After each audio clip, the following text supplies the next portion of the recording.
What's up, everybody? Welcome back to another episode of Adobe Live. It's a graphic design one. It's a packaging one. I'm so glad to be here with our buddy Shantanu Sharma. Shantanu, what's up, man? Hey, Nick. So glad to be here again. Super Can you believe it's day 2 already? I know. Day 1 went by super fast, and I'm kind of going to be missing this in like a couple hours too. So yeah. You're right, man. It's a fun little thing to do each time. And you got in so much work yesterday. If you guys haven't checked out part 1, you can always go back and check it out on YouTube or Behance. We did so much yesterday. It was kind of like, I was almost thinking we're done, but now we have so much we could do. You've built out quite a great little plan of what we're going to look at here. Before we get into it, we just want to remind you guys a little bit about the previous streams. You can obviously check them out anytime on YouTube or Behance. Check out our illustrator, Caitlin Kinley. She had a composite thing with different conceptual advertisements for Photoshop.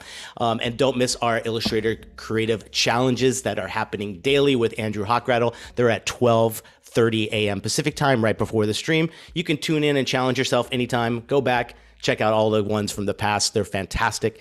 That does it for all of our fun little announcements at the beginning. We're going to get into a little bit of maybe a recap, and then tell us again, for those folks that missed yesterday, a little bit about yourself first. Where are you from? What are you doing currently? And then we can get into a little bit about what we did yesterday.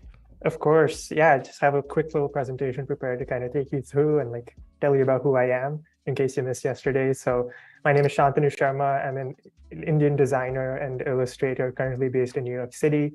So I was actually born in Sri Lanka, moved to New Delhi, grew up in Singapore, moved back to New Delhi, grew up in Dubai a little bit, moved back to New Delhi until I make the big jump to go study in New York. And that's kind of where I've been for the last 5 years. I went to go study at the School of Visual Arts in New York City. And yeah, I've just been working for a year right now. I'm a recent graduate, and I currently work at Wieden & Kennedy, which is an ad agency that everyone should definitely check out if they don't know about.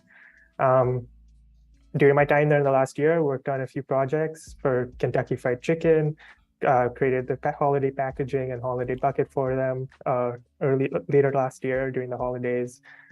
Did custom typography, illustration, graphic design, art direction for several other global campaigns and campaigns in North America.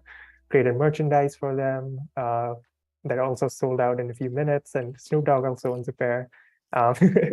And here's a few pieces of my student work. I'm super interested in like all facets of graphic design and really try not to limit myself, whether it's motion, out of home, campaigns, making publications or books, branding and identity systems and illustrations for restaurant branding. So yeah, just really trying to flex as many muscles as I could within graphic design because it's such a vast field. And just being super excited and challenging myself as much as possible. You really got to work on a little variety, my friend. Not enough. Completely joking with you, because it's just so great to see. You've only been out of school for a year now? Yeah, almost exactly a year, yeah. May of last year and then June this year, so like a little over. Yeah, and like I know we talked a little maybe about this yesterday, but before we even get into it, what do you feel is the number one thing that you would say anyone should be thinking about as they're leaving school and getting into even looking for a job, prepping that portfolio, writing that resume? What's that one thing that you think kind of helps with the success?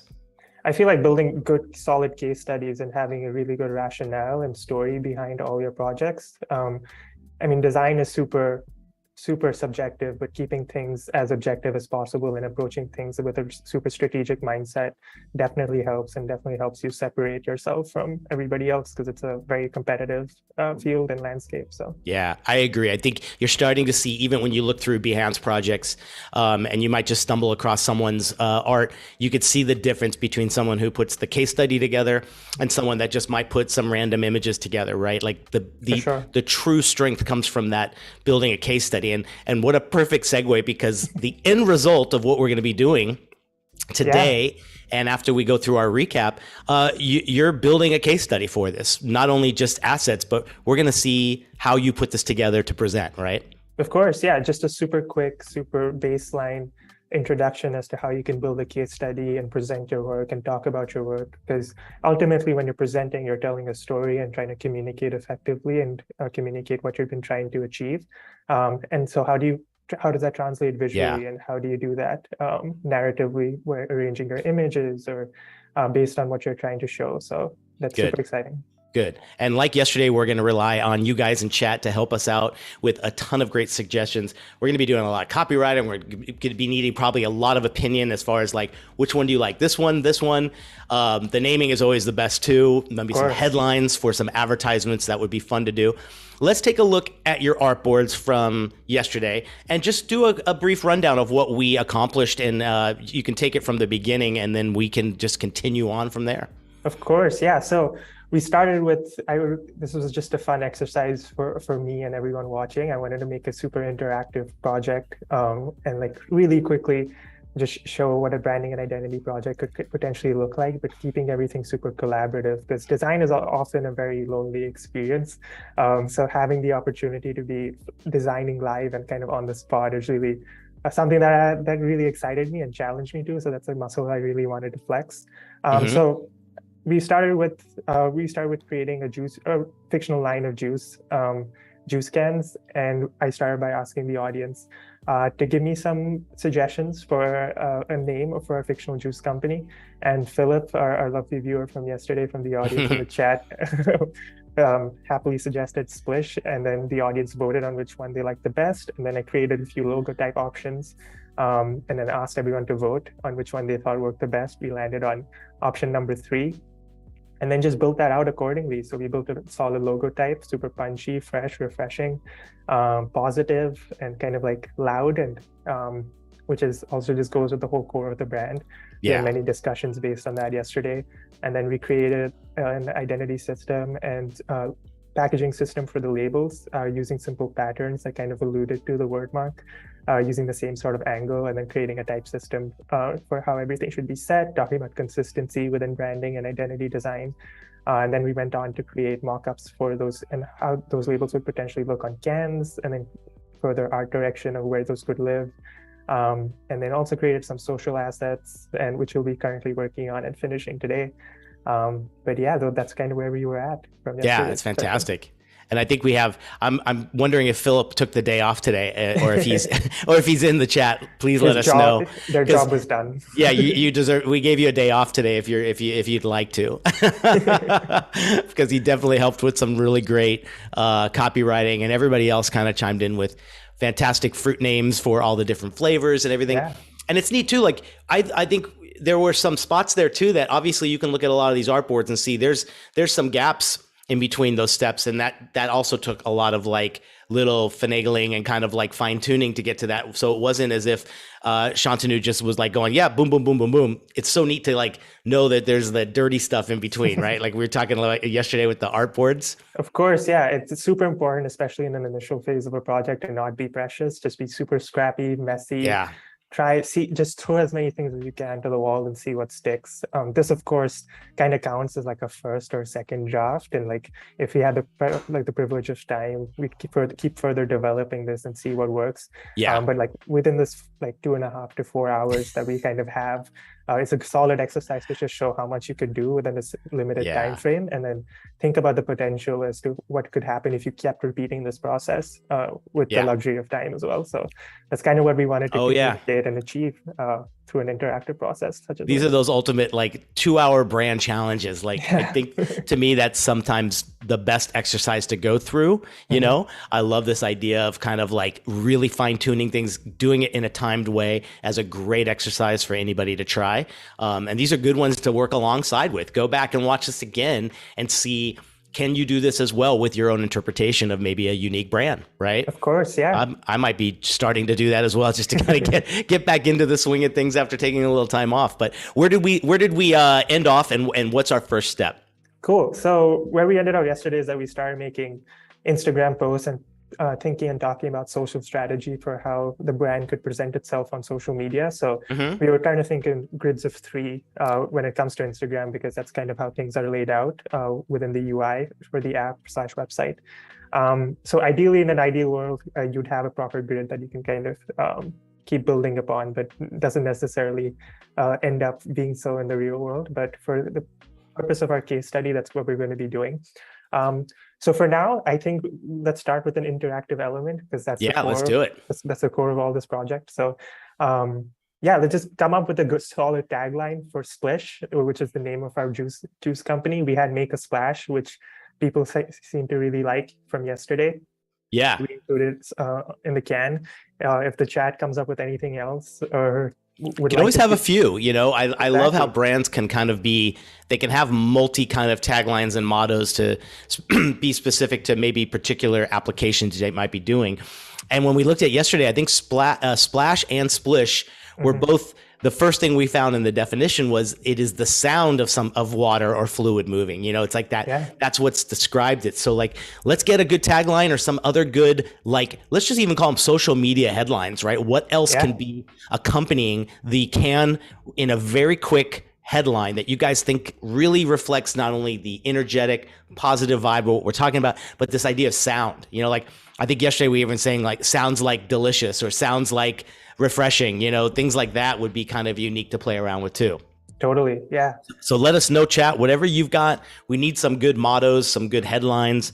Feel free to drop them in there. I'll be looking at them as Shantanu starts building a few things here. So where are we at now? What do you want to work on? So we're going to be creating the third or the middle social post that we have here. So we have on either side imagery of the can and the product. So it'd be nice to kind of contrast that by having a social post that's purely typography to further build out the typographic system of the identity. Yeah. So just so it's looks at, you're communicating that super effectively within the case study too, because that's ultimately what we're trying to fill out and achieve by the end of the stream. So so keep the suggestions coming. We've got Splish Splash flavor. I like that a lot, you know? Because I think too, we talked yesterday, what is the thing we really want to stand for? What is the thing, in addition to being positive and energetic and things like that? Is it refreshing? Is it thirst quenching? Is it just a vibe? What is our most important thing? So Becca's saying we need Philip. We've got plenty of good creative brains here. Let's see what we could do. Looks like we got 72 of you right now to kind of come up with something really cool. If you've never chimed in, this would be a perfect time to test the waters in chat and let us know what you think. Trust me, we could do it without Philip. We got this. His loss. He's gonna come back and be like, I can't believe what they thought of without me. Philip, wherefore art thou, Philip? I really hope he does. But go for it, man. In the meantime, I'll just start creating other assets for our out of home as we get the suggestions kind of rolling in, kind of working on things simultaneously as people have to often do in our fields. So just keeping things moving and keeping things super fun, but keep the suggestions coming too. Yeah, let's see what else everybody's got. So there's so many other things you can do too. Like you can build, I know in a lot of situations like this, you're probably asked to create a sales sheet, something that the public doesn't see, but maybe a lot of the retailers would see. And I think that's kind of an interesting time to, to kind of you're like, wow, I'm building it for a different audience now, right? You got to do something really informative for someone that might be buying this. There's so many cool things that these products get to do as far as unique applications. Have you had any weird ones from clients that you're like, okay, that came out of left field?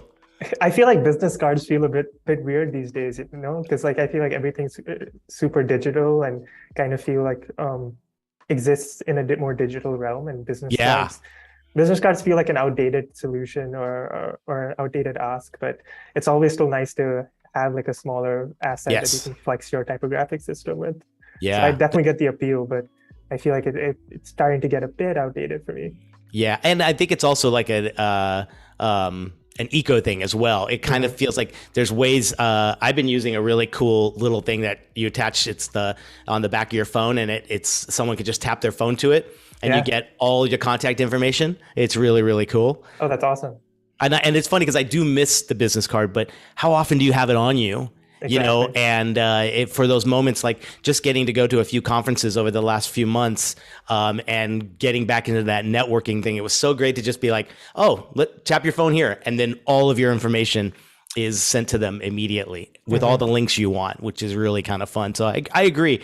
But isn't it neat too? Like you can still do something very creative and unique with business cards that you can't in any other application, Yeah. I mean, as long as you have a unique perspective and you're differentiating yourself from other people, just try and doing something that's never been done, but Yeah.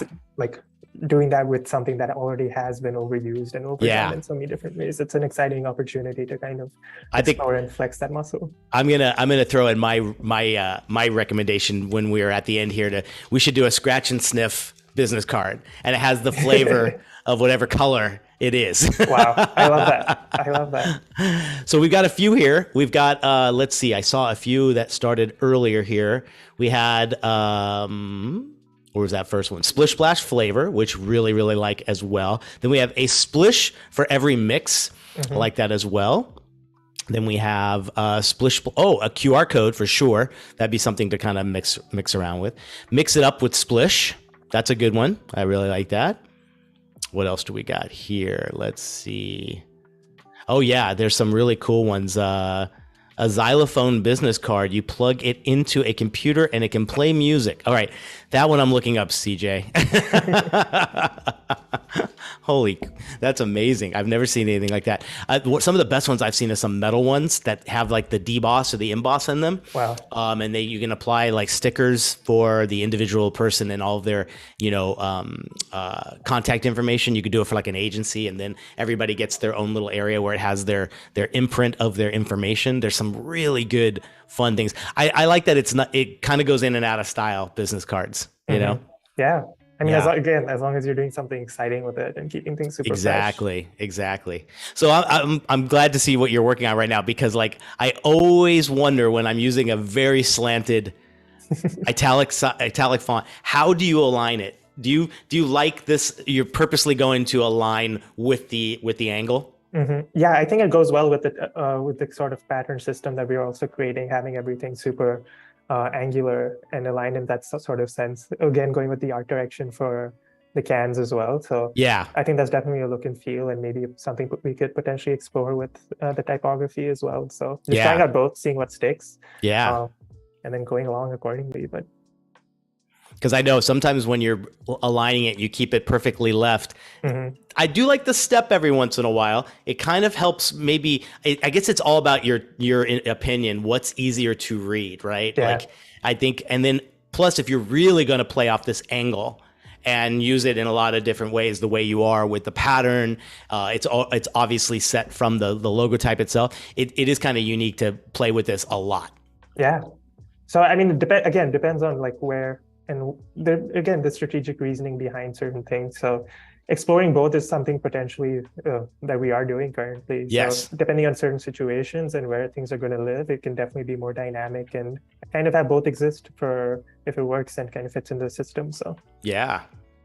Oh, clever Devlin put up a great one saying, try it frozen and you can make it slush instead of splish. So it's kind of like, how neat would that be, that a product could actually change to a fictitious unique other name by just freezing it, right? That would be kind of fun. Again, like just keeps things super fresh along with it. We have a super simple system over here. I wouldn't say it's entirely complicated. We've got a pretty consistent pattern system, and like we're fleshing out the typography system at the moment, and then going along with that sort of consistency that we can build upon potentially in the out of home and posters that we have here for these empty canvases and artboards will be incredibly exciting. So looking forward to getting to those very quickly. Good. What advice do you have particularly for, let's say, something even more complicated of a brand? How do you keep those elements consistent? Are there certain principles you do, or is it, really based on the individual project or brand itself? I would say it really depends on like what you're trying to achieve and what you're trying to stand for. There's certain core principles that you have when approaching certain projects, but I would say trying to approach everything with like a unique perspective and a fresh mind, because everything's super different, and there's so many different solutions for the same thing. So kind of having that and exploring those avenues was definitely exciting too. Yeah. I remember someone described it. I brought in a guest once to my class. I can't remember who it was. And they had this great way to envision it. And they used a brand they showed an image of it. And the brand looked very effervescent, very bubbly, very like kind of like almost Willy Wonka, very childlike, really, really great. And they basically were saying like, capture that entire entity of a mood board. And what you want to consider is every element that you create for that brand. Imagine if it went through like a machine or some kind of a thing that gave it that touch, that gave it all of everything you can look back on as like from your mood board or your brand board that you put together. And it's almost like this machine of going like it goes in very vanilla, but it comes out with all of those attributes and traits that you just established. So it's kind of like, imagine it going through a conveyor belt and coming out at the end with all of those things applied. And it's kind of neat. You can even take it to something as simple as a Instagram post or a copy as well. Copy is, I think the brand voice is a big thing too, that we sometimes don't think about as well as designers. For sure.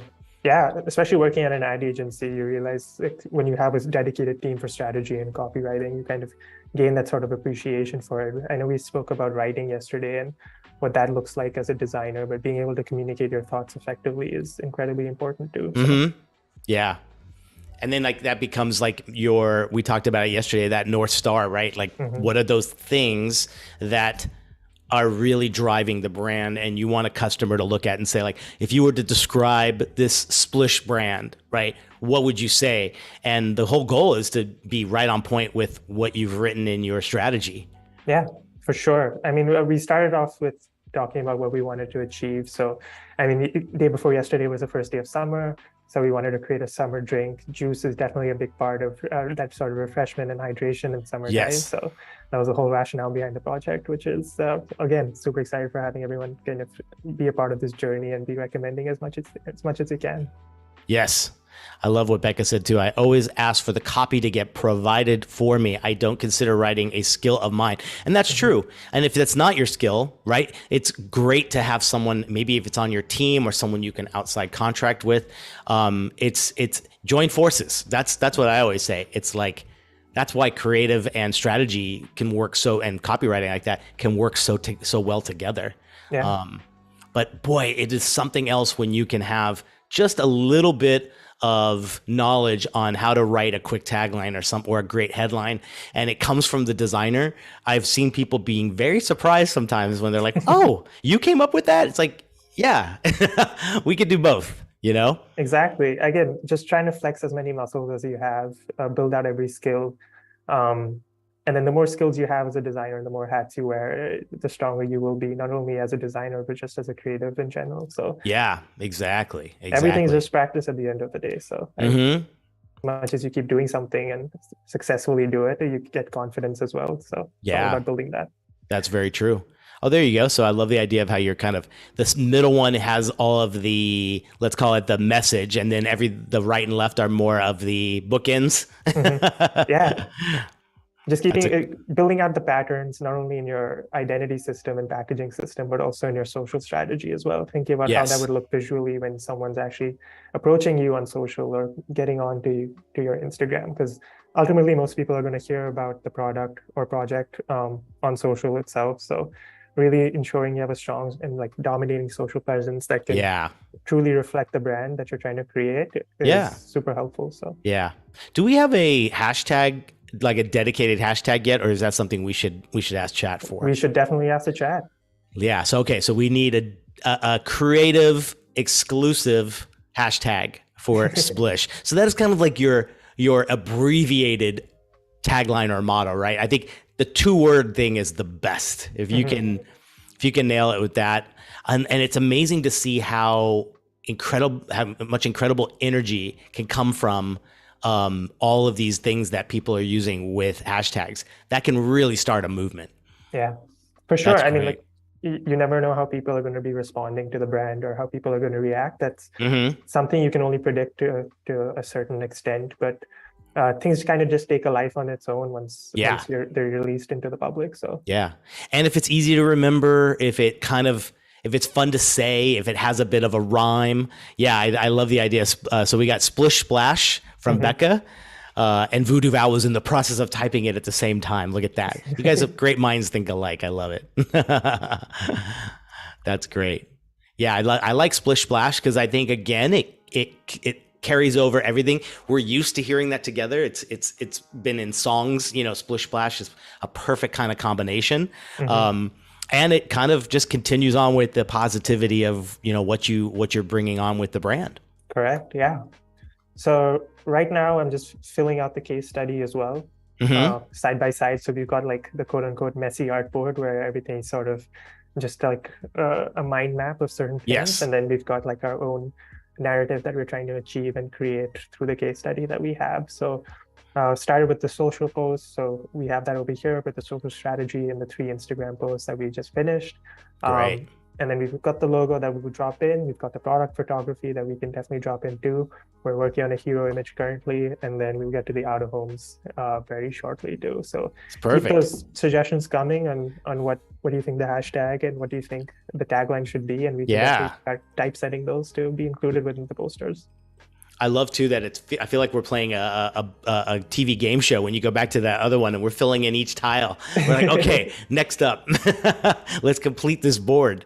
So any other hashtags or any other taglines from you guys would be greatly appreciated. We've got a few. I think we got a few good contenders, but it's always good to get a good list. I'm a big fan of brainstorming, and it suffers obviously more virtual, but some of the best brainstorms I've been in live with people, when you can bring in a little bit of energy and a little bit of inspiration, sometimes those are by far some of the best times at agencies. Totally. You know? I know, just stick everything up on a wall, see what comes out of it, the conversations, and sort of like the impromptu nature of things is very exciting, and you kind of feed off that energy, which is definitely something I miss working in an office that you don't necessarily get on Zoom.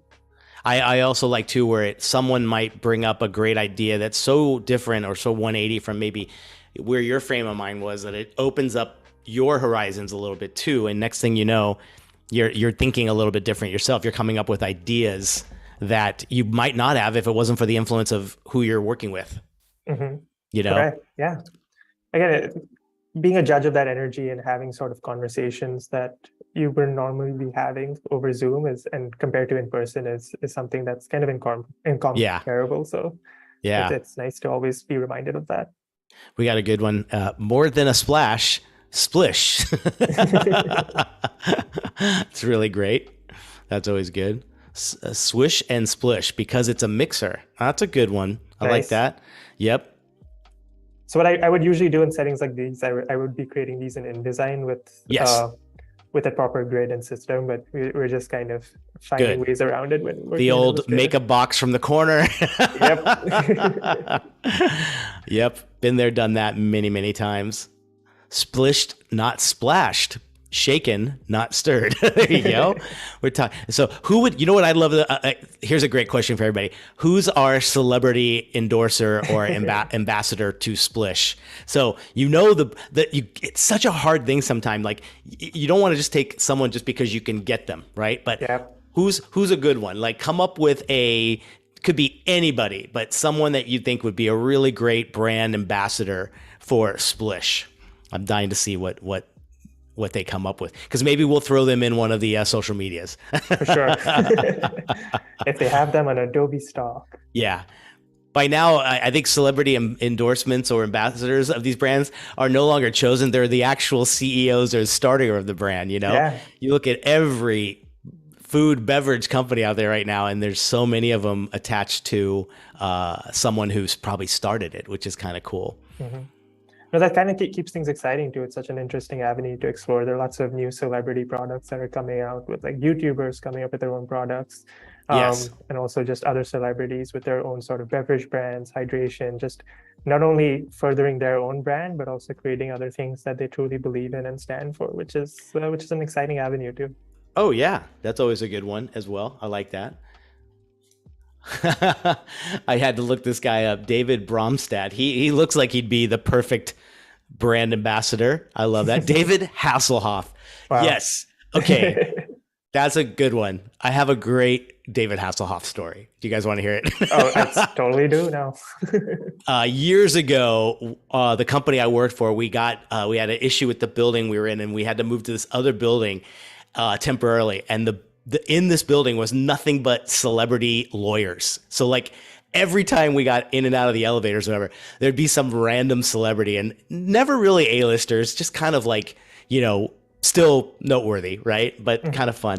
We were coming out one time, we were going down our hallway to our office, and walking towards us was this dude that I looked at my coworkers and I'm like, this guy thinks he's David Hasselhoff. Like, look at him. Like, I mean, everything, like how you can imagine David Hasselhoff looking in like the early 2000s. And next thing I know, as we're approaching him, it was him. And he gives us this like, double, like kind of like this with his hands. He's like, how's it going? And we were like, oh my God. So he's perfect. He is Splish. Love it. That gets my vote. David Hasselhoff it is. I love it. Yeah, obviously The Rock I think would be a good one. He's got way too many already. Yeah, right? I feel like the Rock is kind of oversaturated with brands too, right? currently. Kind of like Snoop Dogg and stuff. Snoop Dogg's and everything, The Rock's and everything. There's a few of them that like I kind of wonder if it gets a little too oversaturated, like you said, and like you're spreading yourself so thin as obviously they have stake in it too. I think a lot of them, right? Yeah, for sure. Terry Crews, that would be a good one. I like that one. I like that. It's a great choice. What else do we got? Pink. Oh, she would be awesome, Bex. I really like that. She's one of my favorite singers. Wow. Dude, this guy's trying to be the Hoff so bad. Oops, it is him. Yep. Oh, that's great. I think we used to see him riding around town all the time. He had a Dodge Viper. Could you not pick a more, obviously Kit is the perfect car for him, but the Dodge Viper was just like the perfect car for the Hoff. Yep. I love it. I like Pink as well. I'm trying to think who would be, trying to see like who are the most influencers of 2022. I'm just curious to see. Yeah, so am I. Gosh, there's probably some really good ones there. Looks like I'm going to hit a few articles that are not. Oh, here we go. So the most influential right now.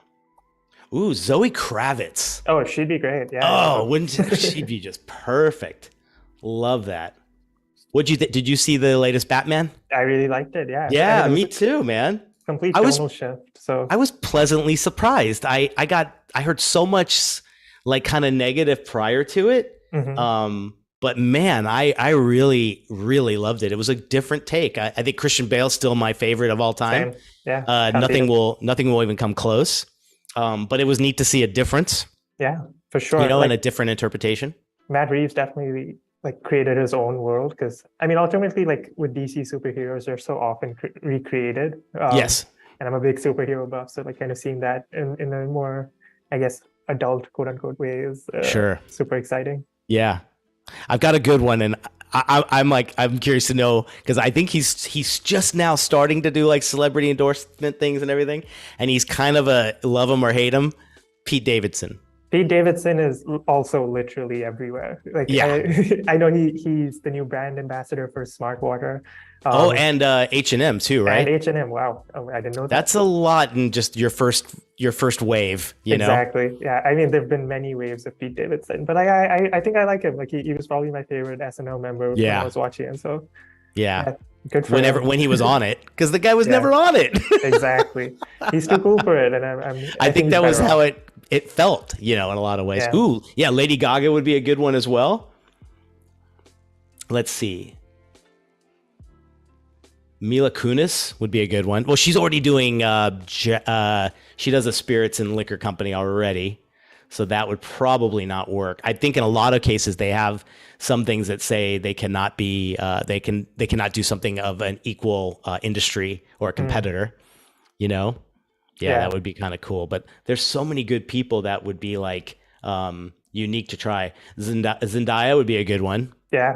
Although I think too, you don't want to get someone who's too number one, like, right? Like she can't get any like more famous right now. It's like kind of crazy. True. Probably doesn't need Splish. Splish needs her. Someone in the chat said KSI. He's a really famous YouTuber. Oh yeah. Yeah, grew up watching him. So Yeah. Didn't he start a beverage company too? Yeah, it's called Prime. Like he started with. That's right, Prime. Ball. Yeah, that's right. Just taking off really well. Yeah. Just released in the UK too. Kind of sold out. I just saw it locally here. Really nice. Yeah, I'm assuming it's just a like a Gatorade kind of, competitor, right? Yeah. Correct. Yeah. Okay, Barbie. Barbie has the ultimate one. I'm going to even go one step further. She says Johnny Depp, but I'm going to be like Johnny Depp's lawyer. Oh, wow. Shaq. Yeah. Like Shaq needs another paycheck, please. Yeah, Shaq would be like, let's just change Splish to Shaq. Yep. Yeah. He'd be like, Shantanu, I love everything you've done here. I have one change. Let's just change it up. It's a hard pass for me. That's amazing. That's amazing. I love that. I'm looking at the Time like top 100, and they have it so well done because it's like they have it as celebrities, they have it as artists, they have it as innovators, they have titans. So these people, like, they're not just influential people, but kind of like why they are, what brought them to that level. Yeah, which is great. What's neat is the leaders are very like controversial folks as well. So it's kind of neat to see the way they did it. And then they have icons. They have some really good ones. I could see Adele doing this one. Oh, wow. Sure. Like we can get her. Yeah, do you like the way I say? Cheap. Yeah, totally Adele. Adele would what do you say? Be on board for Splish. Can we just call her right now and put her on live? Exactly. That's how easy it is to get her. So you got her number. Let's go. Of course I do. I love it. So you've got a bunch here going really strong. I love that idea. Can I make one suggestion? Yeah, go for it. What about a drop shadow to the cans? Something to kind of pop them out from the background, because they are coming from the background. But I love seeing the fact that like drop shadows have gone in and out, right? Like you see them come, then you see them really light and kind of like not so strong. I'm seeing them now like beyond like almost 100% dark. Yeah, a lot of times it's kind of neat to see the difference. I know. I really like the hard shadows too. So yeah, that's something we can definitely explore. That would be kind of neat to see it. And what do you? I know I love talking about drop shadows primarily in Illustrator because there's so many different ways to do it. You've got obviously filter. You can bring in maybe a radial oval that has a gradient in it. What's your first kind of approach to building some drop shadows when it comes to Illustrator? When it comes to Illustrator, I pretty much covered it. I personally prefer taking it onto Photoshop because I feel like the shadows, like you get more of a realistic feeling to it. Yeah.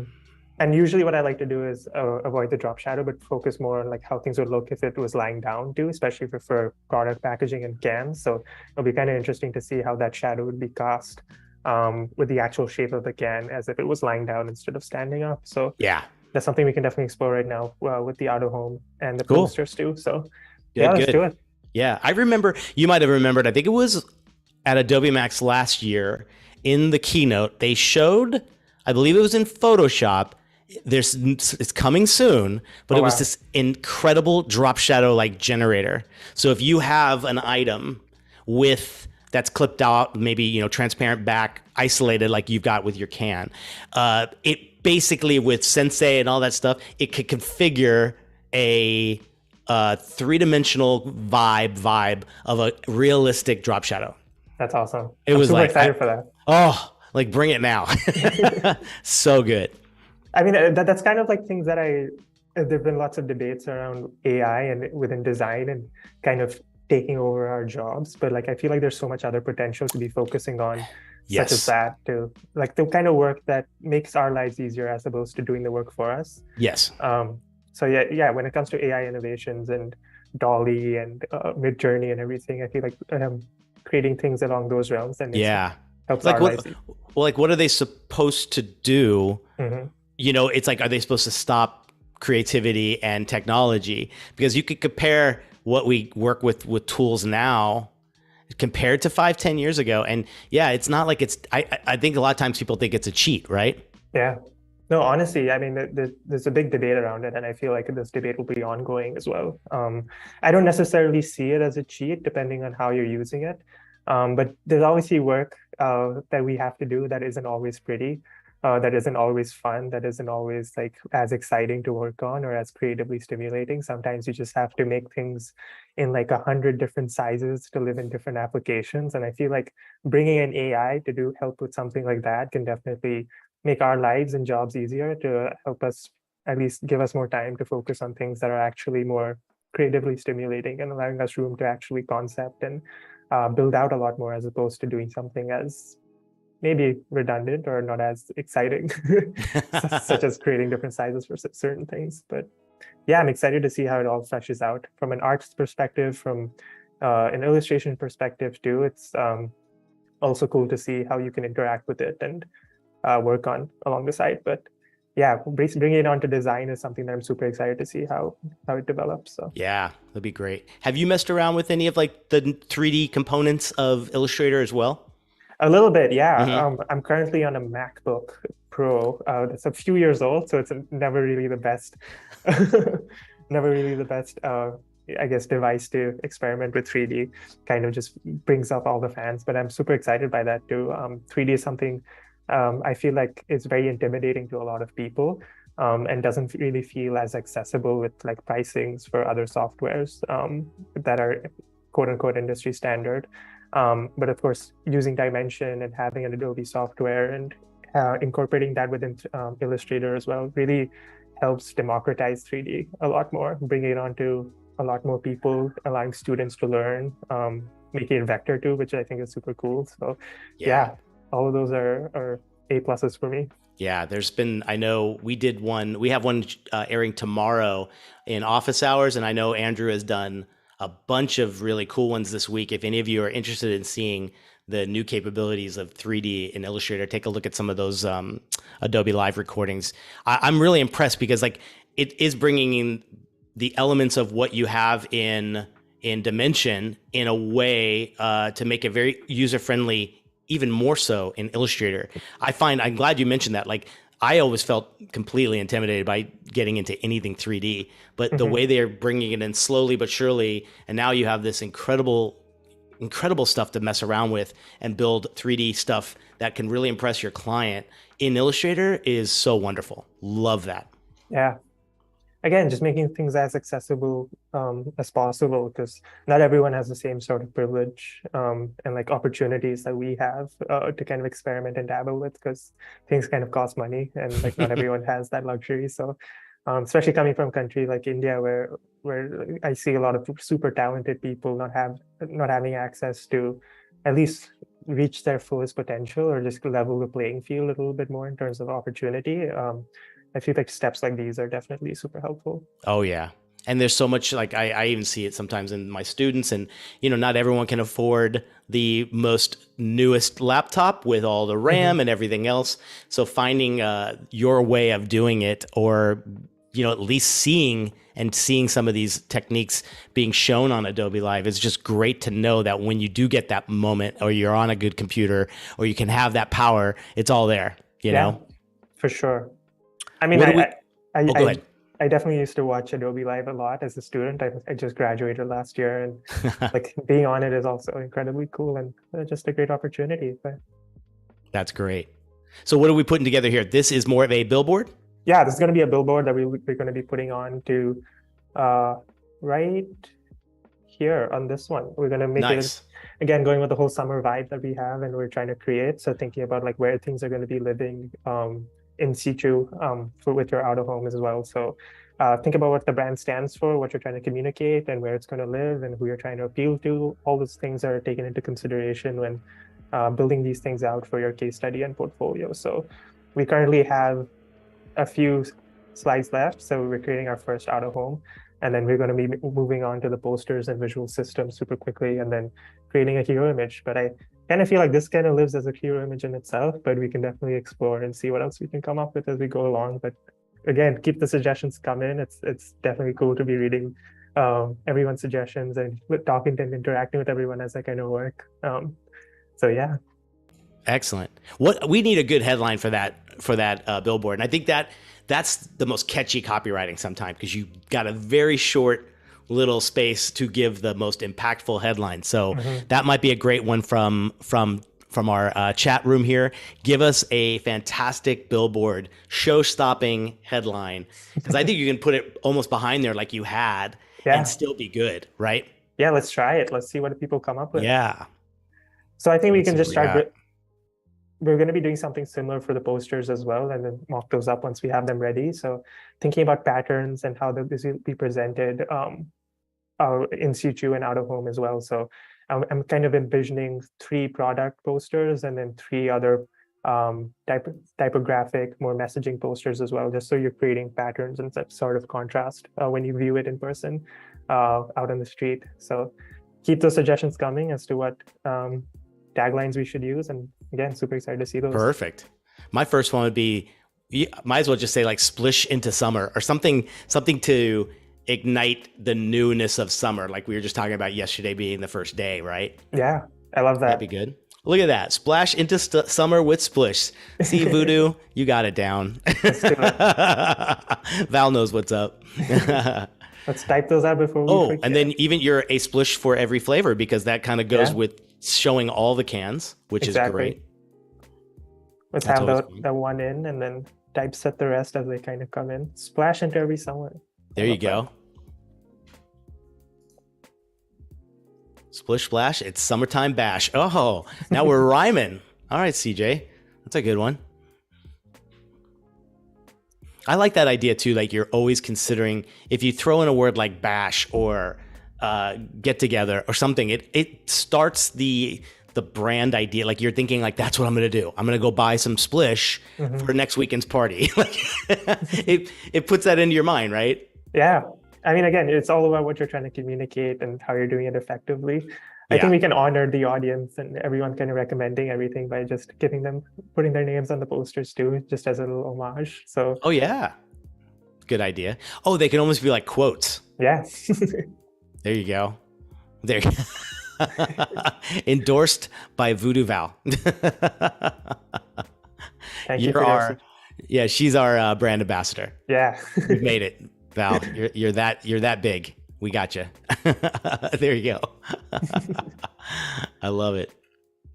The neat thing too is, like, it feels almost like a testimonial, even if you just use quotations, right? It kind of makes you feel in a lot of like collateral that someone said it. It's a personal touch. I love that vibe that you can add to branding like this, particularly here, you know? For sure. I mean, it just gives another graphic element to work with. And keeps things exciting and fresh, and I guess more relatable and more human as a brand as well. And it's not like, the neat thing too is you're not repeating tagline after tagline after tagline. What you're doing is you've got a story of all of these taglines that kind of are inspired by the same thing or mean the same thing. So I like the idea, like, you know, when you see a commercial just far too much or a billboard far too much, then you just lose interest. But if it could change and have a different cohesive message on each one, those are the real true like creative spirits that I really love, you know? Sure. And that's exactly what we're trying to create over here with a brand such as Splish, keeping it super fun, super light, relatable, human, and consistent too. Have we saved this one yet? And that's the hourly reminder, Nick. Oh, look at me. I am almost there. Always on the clock. I love that. Thank you so much. It's an internal alarm. It's just like an emergency blare in your head. I love that. Oh my gosh. I think sometimes I don't even realize that I'll be working and my left hand is rested on the Command S, like, just to be like ready to go. Wow. Maybe I've been forced too many times to be like, oh, I didn't save and then I lost it, you know? Yep. Just comes with the experience. Yeah. Why splosh, splosh when splish splash? Okay, Mo, you're giving us tongue teasers now. I love it.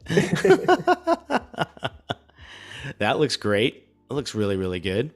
Yeah. Oh yeah, there you go. All of a sudden you get in those like the layer transitions, and all of a sudden I love that you can just hover over and see which one works the best. Ooh, Oh, those are actually kind of cool.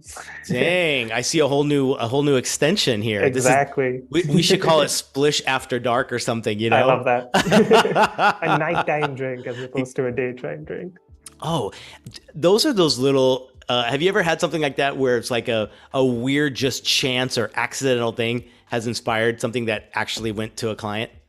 Yeah, I mean, like that kind of happens a lot of the times when, especially when you're working on something as like detailed or with textures, especially like there've been lots of textures that have just been happened and created out of chance, just hovering over different Hmm. opacities and seeing which one works the best. But yeah, that's kind of happened a couple of times, which is again keeps things fresh and fun, which I like.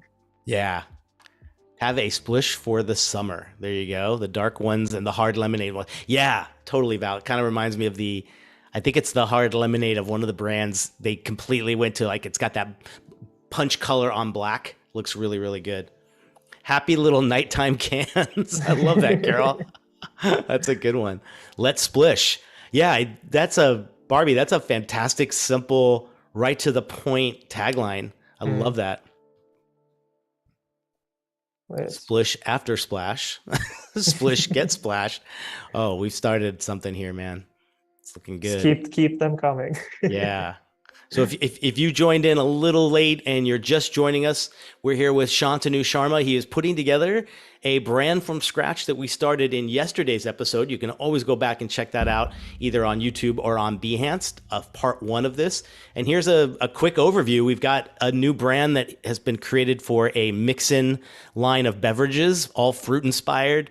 How did you describe this again before starting off the creative? Just super fun, energetic, a summertime drink to kind of bring in the summer, keeping everything super light, fresh, loud, and just energetic.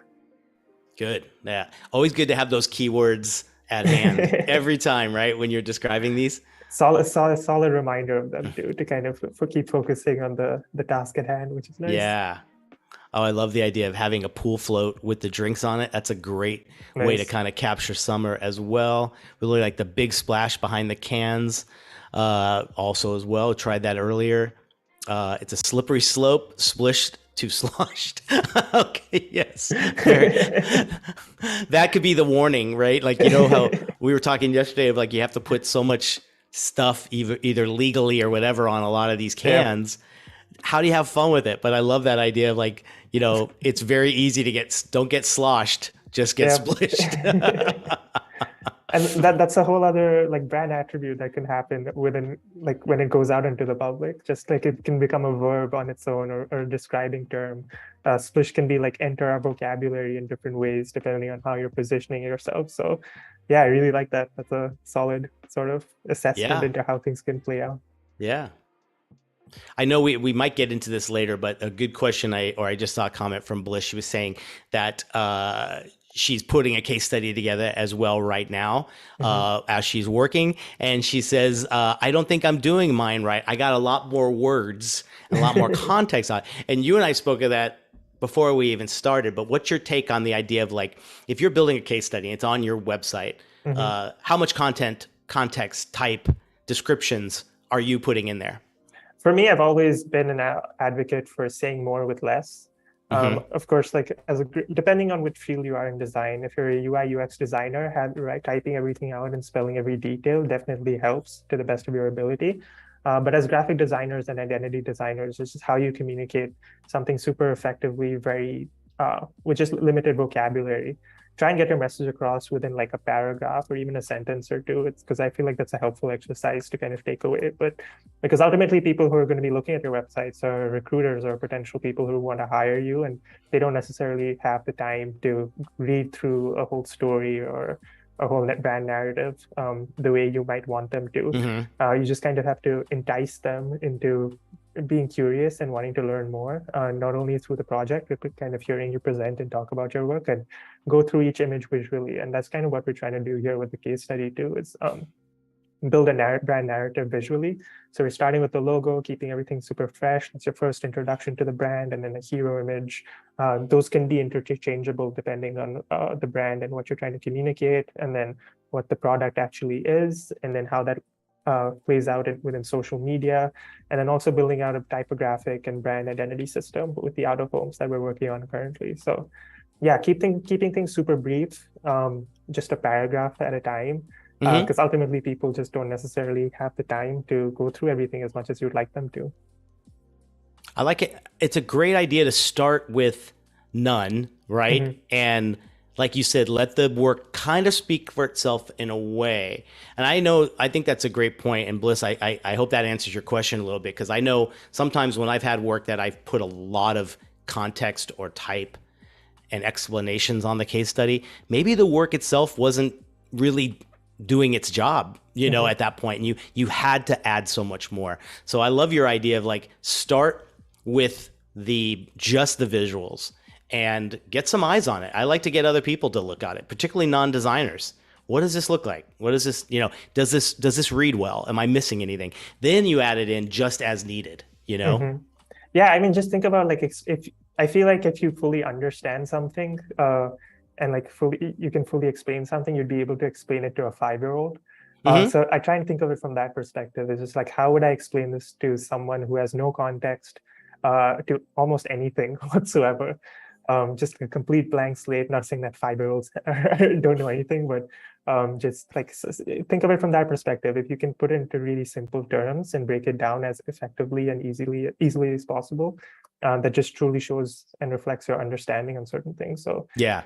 just doing something similar when creating brand assets for that is also super helpful. That's a good threshold. The old, can a 5-year-old look at this and kind of get it? You Yeah. know, yeah, and I think it goes to a lot when anyone's building a portfolio too. I know a lot of my students will want to throw in a bunch of stuff in there, a bunch of projects, and I'm like, only have the best, right? Like you'll only be remembered for the weakest one that's in there, and if it's three solids, Hmm. that's so much better than maybe five that have two case studies that weren't really fleshed out, or Exactly. fleshed out. Yeah. What do you think? Yeah, I completely agree. I mean, I feel like just communicating what you have to communicate and also knowing that is just takes you a long way. So those soft skills, as we talked about yesterday, just helps you differentiate yourself from other designers. Because at the end of the day, the more you do something, the better you will get at it, and that's kind of how things work in design. Everybody eventually becomes a good or great designer, but not everyone becomes a great orator, speaker, presenter. So really Good. focusing on that kind of client-facing aspect of things, and learning how to present and talk about your work is incredibly helpful in terms of taking you to the next level. So Yeah. Yeah. Yes, for sure, Bliss. You can send me that case study. I want to see it. yeah, totally. It reminds me too. You brought something up too. I was just Andrew and I were talking the other day, and we were saying like I miss doing some of the portfolio reviews that we were doing regularly on office hours, because to me that was like really everyone learns on that, including ourselves and Hmm. anybody watching. And it's where else are we looking at work and really critiquing it as a pretty worldwide, audience? We got to get back into doing that a little bit. It's always fun. Of course, I mean, if, like you're a teacher too, so like being an instructor kind of helps you be grounded in sort of the next generation of design consistently. So like, that's a super rewarding experience and something I hope to kind of be able to experience in sometime in the next few years. Yeah.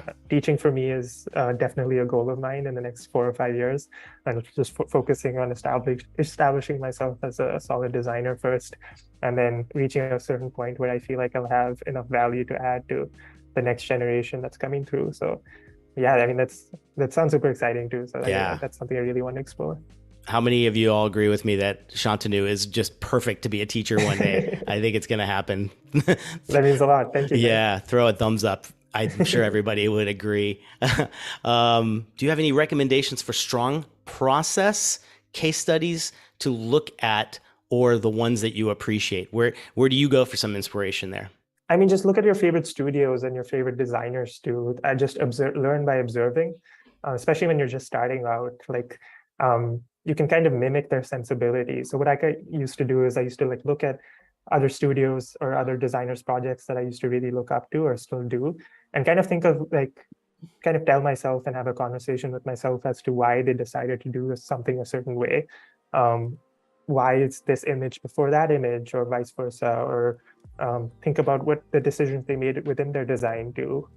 You can also try and recreate their designs to get a better sense of their process, because you kind of learn by imitation and observation. Don't necessarily share it and pass it off as your own work, but just use it as an exercise to learn and grow as yourself, to put yourself in their shoes. Because as designers, you're supposed to have a lot of empathy. You're supposed to be able to kind of learn and understand people's behavior. So doing so from a designer's perspective first, in terms of doing so from a designer's perspective first definitely helps from someone more established. And then once you build it, you kind of grow and develop as a designer and build your own sensibilities based on that. That just kind of help you grow. So that's something that I definitely used to do. So I started off as an illustrator, and I just used to like copy other people's illustrations when I was like 12 or 13 years old. You just learn how to do that.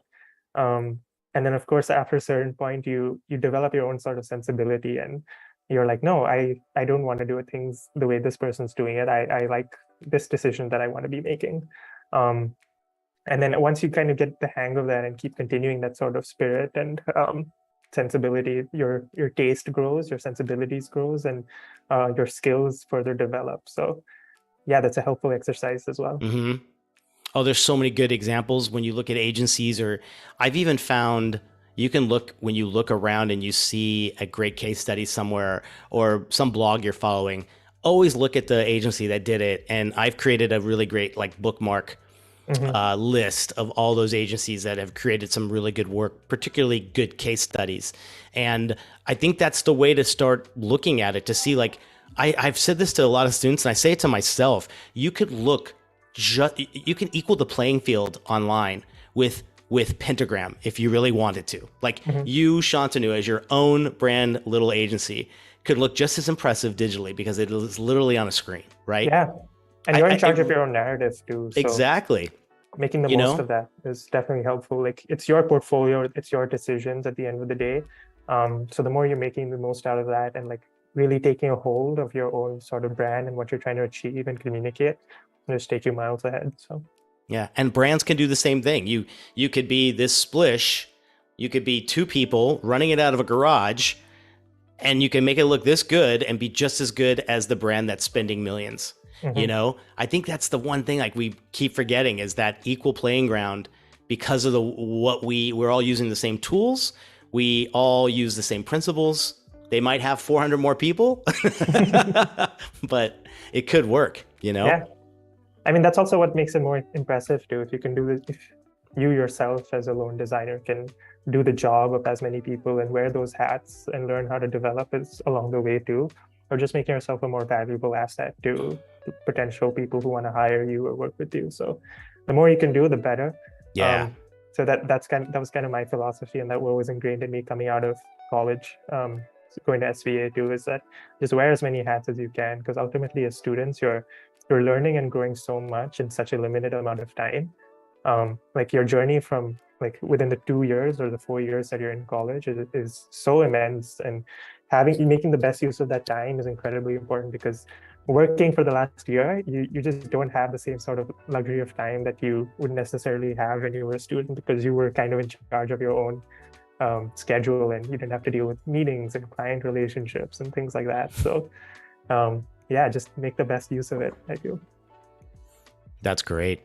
All right. From Voodoo Val, she's got this. This is a question for both Shantanu and Nick. How do you start setting the course for achieving a long-term career goal?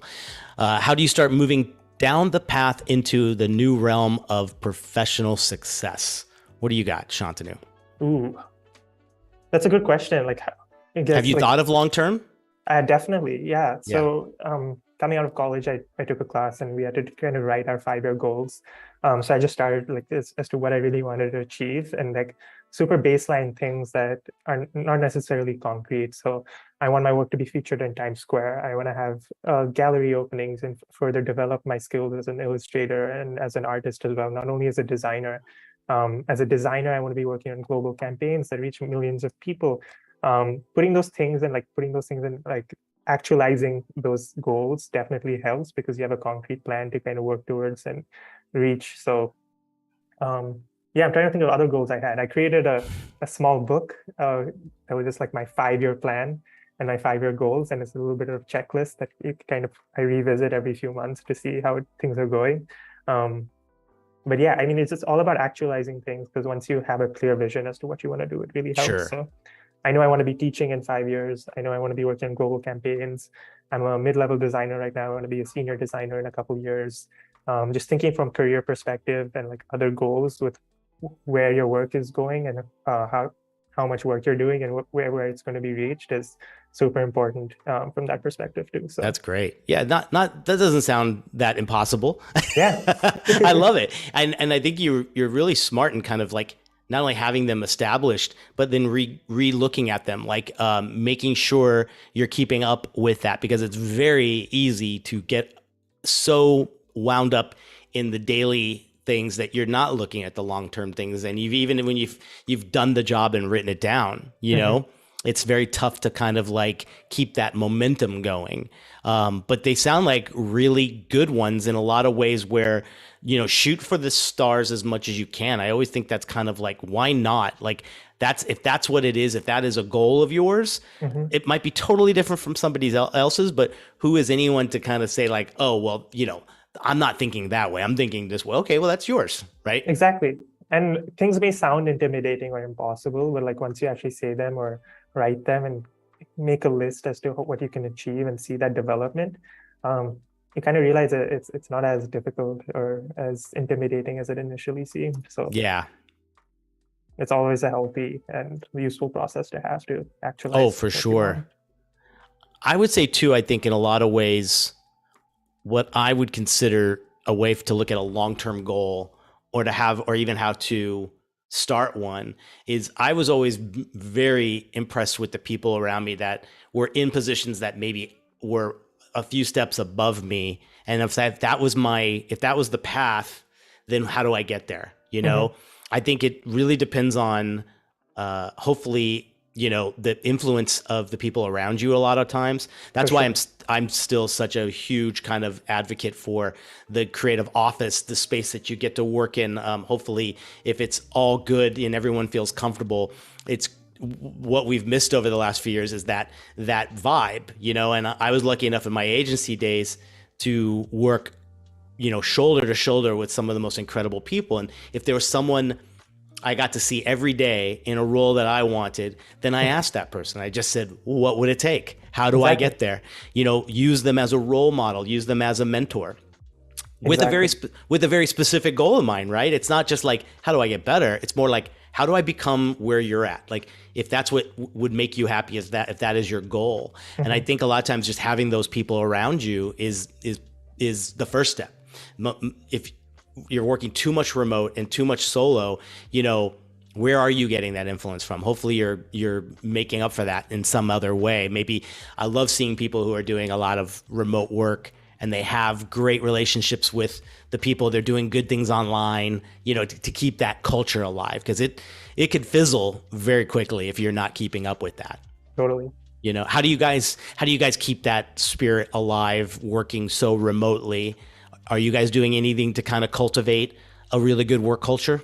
At Widen, yeah, we do a lot. I mean, there's just so many of us, and it's such a huge agency. So, um, I guess we have like lots of events. We used to have like karaoke competitions on Zoom, where it was pre-recorded and have the people kind of vote in on that. So the culture is definitely very people focused, and it's just very much for the people too. So I wouldn't say I've really missed out on the culture too much. I try and go to Portland. That's where I work, the office I work out of. Quite regularly, about like a month or two, Yep. every couple months. But um, yeah, I mean, the culture is incredibly great, and like that's something that I didn't really anticipate or know that I would appreciate as much, kind of coming out of college too, because ultimately you're so focused on the work as a student and kind of like quote unquote making it.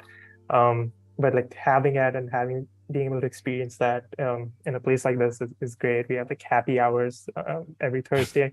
I'm actually currently in the New York office in this beige void, so because the Wi-Fi is just so much faster here, so being able Good. to kind of experience that and like know that there's people and energy around you, not only like when I work out of the Portland office, but being able to come to the New York office because that's where I'm currently based. is incredibly rewarding. So Yeah, you have to find those ways to make it work and make it better, you mhm. know? Yeah, I agree. Yeah, so many people have relied on Behance and this community to be their work culture. Yeah, It sounds funny, but it's so true. I've seen it for the last 2 years. It's incredible how great this becomes your resource. These become your coworkers in a lot of ways. And you never know; those are the people that years down the road could be influential in getting you a new career path or something unique because they know you so well. I think that's the thing, right? You want people to know your reputation and you as an artist to know, can they refer you? Can they bring you in somewhere years down the road, right? You would of do the same course. for them. Exactly. And like if anyone wants to reach out and like wants help in any way possible, especially if you're a student, you can like reach out to my Instagram or my Behance or my email. I'm sure they're all in the description, but happy to help whenever anyone needs anything, because ultimately it's all about feeding the next generation and ensuring the appreciation for design, not only in the United States, but all over the world in places where they might not be as appreciated. Yeah, Um, that's true. and you're really cultivating and building that sort of environment. So that's something that's very near and dear to my heart, and hope to continue to contribute to in whatever way I possibly can. So feel free to reach out at any time. Honestly, That's happy to great. help.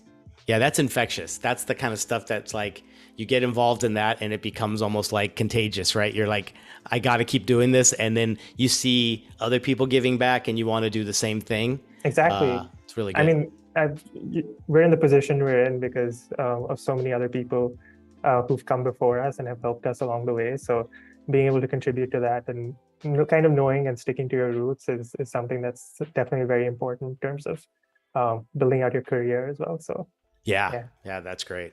That's great. I'm assuming I'm going to ask chat this, like, how's everybody anticipating Adobe Max this year? Oh I'm wow, yeah. excited because it's a hybrid, which is fantastic. And I can't wait to be, are you going to be going? Or are you going to be live? Are you going to be showing up via the hybrid? What are you doing? Well, Any plans yet? I hope to plan something. I would love to come on and hop on Adobe Live again and do something either remotely or be able to travel to LA. So Yeah. haven't made any concrete plans yet, but hope to do that soon. So we'll see how it goes. Yeah. Now's the time to start thinking, guys. If you can Exactly. make it, it's such an incredible energy. You can't match it once you're Exactly. there. I can't wait. We're working on some really fun stuff that I think we'll be able to announce in the next few months. But there's such a cool. The community there is just the best. It's like taking everything here that lives online and it becoming reality. Yeah. It's just a blast, you know? Super excited to see what you've been working on and how I that's going hope to be so. I contributing hope we to. can do it. Fingers crossed. Yeah, it should be really good. This is looking good, man. What other questions do you guys, if there's any other questions, because we've got about 18 minutes or so, 19 minutes before we'll get into our spotlight. So give us another question or two while we're finishing this up. Yes, Val, you're so ready for that. I think you need to propose your own workshop and put it together right now. What would it be, Exactly. Val? What would your dream workshop be that you could make and produce? I want to hear it. Tell us what that is. This looks great, man. I think too, you're keeping a very there's a beachy summer vibe Hmm. really happening almost naturally just by the color palettes, the images and the lifestyle vibe behind some of the photography. It's really Yeah. nice. Again, thinking about where you want your brand to live, who you're marketing it to, who's going to be seeing these things is incredibly important. So when dealing with a case study and you're putting this in your portfolio, putting things in situations that kind of appeal and reflect your brand standards, it always just helps elevate it because ultimately it's the finer details and the things that people really look out for, whether you're detail oriented, whether you're thinking about things from a storytelling or narrative perspective. So this is a summer drink, so naturally it should be in situations that feel and reflect a summertime feeling. So that again, once you have your strategy and your rationale in place, certain things just fall into place so much easier just because you have something to work towards and you have a solid rock and a foundation to build upon. So That's thinking, great. yeah, thinking different things from that perspective always helps. Hmm. Sometimes it happens naturally, and I know sometimes I can go off on a weird tangent because you're just building and building, and you almost have to look back and be like, whoa, I went off the rails and Yeah, something does not look like the brand here. Right? exactly. So just thinking from things like keeping things super consistent, but also just breaking out of that sort of consistency and system whenever you possibly can is definitely an exercise that's very exciting to me too. So Mm-hmm. again, I just have a lot of fun thinking systematically, but like it's just a joy in its own to go as crazy as possible, then reel it back in. Because I'm naturally a maximalist in my sensibility in a lot of cases. I love color, I love detail-oriented things that are like super busy, but like testing that sort of sensibility and breaking out of your comfort zone is also incredibly worthwhile. So doing that as much as possible and being aware Good. of that is incredibly helpful. So that's why putting things in a grid like this and seeing how things sort of connect with each other is incredibly helpful too. So you can kind of pick and see um, where things are consistent and where things are not, and where things are breaking out of that. So it's important to do that with your own work and multiple different projects as well, to kind of see a through line, whether there are certain things and sensibilities that you're applying to almost every other project in your portfolio. So laying your portfolio out in a grid is incredibly useful and helpful. I didn't know that, but I'm very active on Instagram in terms of posting my work, because ultimately I believe you're making work for other people to see and view. And then it all just helps you view things in a grid in a smaller setting and kind of put yourself in your audience's shoes as well. So seeing things in a grid and picking out certain things and being a little bit nitpicky and a little bit hard on yourself, but in a more positive way. That's good. It's That's good. a great trait to have. I think a lot of times too, I have very little patience when I'm building some stuff. I want to just see the end result like Yeah. now, and so I have to like purposely slow myself down to just make sure you're checking off all the things. So if you have an agenda at the beginning, I love the idea of like at least putting the objective at the beginning of my work, right? Of course. What was the goal here? Like how can you look through this and understand what I did, if it was successful or not, if I didn't give you some objective of what my goal was, right? Mhm. Yeah. Totally. And then do you get into showing your process much in your case studies? Wherever it's applicable, like I feel like it's such a messy process too. And when you're working on certain things and you have a lot of variations and explorations that you think you kind of wish were used, that's when I kind of show my process. I'm a bit precious with my process in terms of sharing it with as many people in my portfolio, especially. But seeing the sketches, especially if you're a junior designer coming into that sort of field, is definitely helpful to get a better idea about your sensibility and thinking. So from that perspective, it definitely helps. But yeah, I don't know. Like I'm either or depending on the project and how the process has been. So sometimes the process is great and it's worth showing. Sometimes it wasn't, and it's better left aside. So it's important to Yeah, self-edit and know when to kind of show those things. So I agree. What does Chad think? I'm curious what you think. Do you want to show process or not show process in your case studies? And by process, I mean, like the sketches, the maybe the stages before you got some more. Do you feel that's important or not? Maybe based on some of the feedback you've been getting or the last few times you've showed your case studies to folks. So we're asking you guys process or no process in your case study. I'm curious to see what you guys think. So I'll wait to see where everybody is, because I feel like my opinion changes all the time with that one. So let us know, process or no process. That will be interesting to see, because I got a second question after that I want to see. You want to show process. Okay, perfect. Okay, so I'm going to assume that is show process, because like wanting is different than do you need to. Like I yeah. think no one wants to. But I think it's a matter of like, do they, it's like showing a math solution or an answer without the equations and the way you got there, in a lot of ways. So we've got this. I want to show process, but sometimes my process is just so messy I don't. Yep, I agree. I've heard that people like seeing the process, correct? Show some, not all parts of making the sausage appropriate for all audiences. I totally agree. that's exactly like my take now is like, you're right. Sometimes it can be very messy because if it's just for you and if it's just for your way to get there, does it need to be shown off? Probably not. But Yeah. I guess it's that fine line of like, what do you show? Show just a little and don't give it away too. I think a lot of times too, I've been noticing I don't want to show too much because it's kind of like, if you look at your foundation of how you build a brand and what questions you ask your clients and things like that, a lot of that could be considered your proprietary information. Of course. And You there's know? also just certain skills and tips and tricks that you've kind of explored that you want to keep in handy for the future. So Mm-hmm. you're also kind of, whenever you're working on a project, you're also kind of building that library as well of things that you want to, things that you've done but didn't really make the cut, but have the potential to be used again in the future. So Exactly. knowing when to show those things is incredibly important. So sometimes you might need to be a bit precious with things in those situations. Yeah, that is very true. I've told some students this because I think a student, maybe in their first year or two, should probably show a little bit of it. Whereas I think once you become a little bit more established, maybe you don't have to.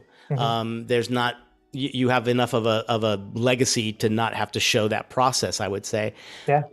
But sometimes I've even told them, go back and kind of, if it doesn't look good enough, but you have to show something, redo it. Like redo the process like a little bit. Yeah. Or the thing I like a lot is shots of yourself in action at the drawing table, an overhead shot of you doing the sketches or whatever it might be. Having someone take those pictures while you're working, or even, call them fake in process shots later down the road. The agencies do it, like, why not? Exactly. I mean, ultimately, you're in charge of your own narrative. So the best way you can kind of have that and reflect that to achieve whatever it is you want to achieve is again, you can literally do whatever you want to do as long as you think it's right. And Yeah. it's worth. So yeah. How do you identify what steps should be included throughout the development process of a design? Again, I think limiting it to a very little amount, right? Like just the core, just the, I think, and that might be different for each project. Do you agree? Yeah, I mean, it's completely different. Like whether it's like sketches for the logo and like different explorations that you had. So I could potentially, if I was happy with a few of these logo options, I could have like a GIF of kind of rotating through all these different options that I kind of explored based on the themes that I was also in the strategy that I was exploring as well. If I wasn't happy with this label and went with this label, but I also kind of like this label too, that's something I could potentially show as well. Think about things that you wouldn't mind showing and you think would still be beneficial for other people to know that you worked on or at least tried. And then that could be like a solid foundation or a good rationale to include things. That's a great idea. I love that idea. And even Val said that, just putting in a GIF that shows the cycle even throughout the stages. That's a nice, clean way to show it. And you can also too, motion is so important in any application or visual representation of your portfolio. So, right, if you don't have that, a cool thing to do is to make a lot of that and get some instant motion and movement in your portfolio. And I think it's a way of like, really attacking two things there with one solution. Yeah. I mean, motion just helps elevate a brand narrative so much more, whether it's a logo animation or even like over here with a case study like this, there's so much more potential to include things that that goes beyond the sort of list and the solid foundation or baseline that we have currently over here. So perfect. There's so many different ways you can explore and add on to this project. You can create a website, you can create a fictional store for it, you can create t-shirts, mock-ups of tote bags. Every branding project has a tote bag. It's incomplete without it, as we were talking about before. But yeah, just like think about different ways and things and unique applications where these things could live. Always go beyond the brief and see what could happen. And that's something that I really wanted to explore and kind of live by when creating my student projects, at least. Yeah, totally agree. It's looking good there. Yeah. So you're putting together kind of another almost billboard sidewall inspiration thing here? Just showing different places where this could live. different applications across different sizes. So we have a horizontal billboard, we have some vertical out-of-home posters and wheat pastings. Just think about the perspective of the person actually viewing it in real life and what kind of energy you're trying to convey or communicate within that sense. So yeah, it's always nice to see things out in the wild, as even if they're just mock-ups, because it just helps you visualize and actualize the project process as well. It's kind of like setting yourself a goal. Yeah. You're basically writing it down by creating mock-ups such as these, because to help visualize and actualize the sort of process that you want to achieve too. So Yeah. yeah, It brings it everything's to connected. life. The Exactly. applications, it like someone said it a couple of weeks ago, and I remember like going, "Gosh, I've heard that before, but why is it resonating with me now?" Was this idea that brands live and breathe. They should show some way of how they would live out in the wild, like you said. But to me, I think it just shows their voice, it shows their attitude, it shows their personality, even more so when you get something like this. You Yeah, know. totally.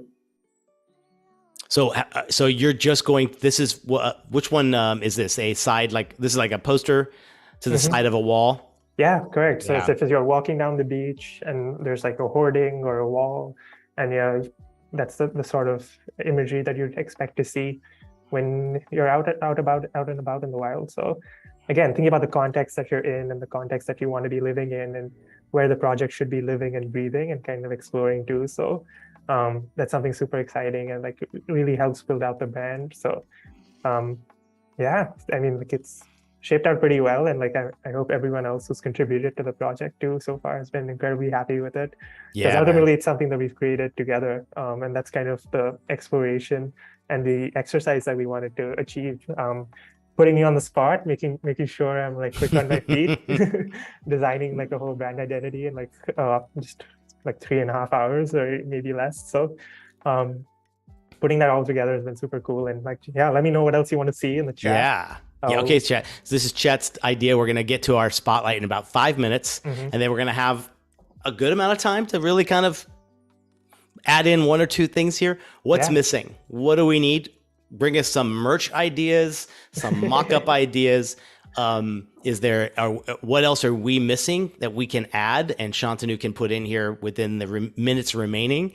While you're doing that as well, this looks great, man. I love seeing the recap and just kind of it feels like when I think of the words that we had at the very beginning, we're on track. I see refreshing all over this, right? Yeah, totally. And it's a summary drink that's loud, that's expressive, that's just fun, that brings in the summer a lot more. Yes. So we're telling a narrative through our imagery. We've got social strategy as well, reflecting our copywriting muscles from the lovely folks in the audience. Again, just putting things in situ and out of home and situations too, and like thinking about where things are going to live on the beach in tropical areas. This could be on a boardwalk to the beach. Thinking about the sky and like the art direction for your case study images is incredibly important too. Creating out-of-home assets, using the typographic system, keeping things super simple, super fun, exciting, energetic, making sure the typography and the colors are doing most of the heavy lifting in terms of the brand messaging. So yeah, it's been super cool. I mean, like this is what we started out with. It's just like these a few letters on a blank You finished the screen. game show. Exactly. And then just like it's brought to life through so much color, positivity, energy. That's been the help of like everybody watching in the last 2 days. So that's awesome. And then to kind of give a refresher, if you're just joining, to like people who've seen it so far or haven't been a part of the journey, is like we started with like certain interactive elements. Asked for name suggestions that Philip, who unfortunately doesn't seem to be here, came up with. So, and then creating certain different applications and different logo variations for that, and keeping things super interactive. And everyone voted on using number 3 as their favorite suggestion and favorite logo type and lockup. And then just going about creating a packaging system and label system using consistent patterns that kind of reflect the logo type and the angular nature of that. And then building out the identity and packaging system on its own. So super cool to see how it's kind of all fleshed out together. So wonderful. Yeah. I think we've got overwhelmingly t-shirts. So the first thing people want to see, I'm gonna take a just a guess here from our response. I love that too because you know what's neat about the T-shirt is it's everything else seems like a contained space that we have, right? The brand lives in a square or Yeah. with sides, and like how does the brand now work with where you want it to be a little bit more open, a little bit more like freestyle on Hmm. a T-shirt? You know what's your first kind of idea? Or where would you even start to start thinking about that? We got about 2 minutes or so before we're going to run into the spotlight. Maybe just a quick brainstorm. What do you think? Cool. I mean, like it's our typography is very bold, loud, and energetic. Something like this on the back of a t-shirt could definitely be really cool and exciting. Um, Again, thinking about the colors, what I really like about merchandise is that you can really go crazy with it, but I also try and make sure things are still grounded and a bit simple because my style isn't entirely the most exciting. So I try and make merchandise and things that I would necessarily like to wear or people I know wouldn't necessarily like to wear, interact with on a day-to-day basis. So keeping things super like fresh, simple, not entirely too in your face, depending on who you're trying to appeal to.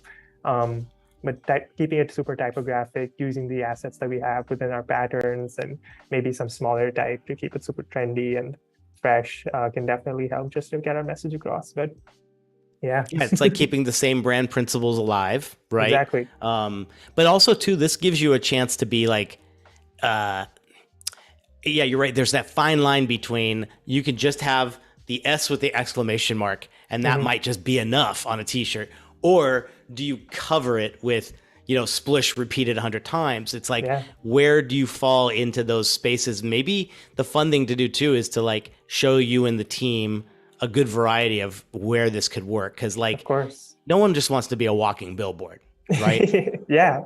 I mean, advertising is everywhere. It's so in your face. So thinking of like different ways to kind of express that, especially something as like unique or I guess mundane as a t-shirt is something that's it's kind of like a business card. Like from our conversation before, is how are you uniquely approaching something like this, or something as like overdone as a business card? So a Yeah. t-shirt's pretty overdone. Everybody has a t-shirt.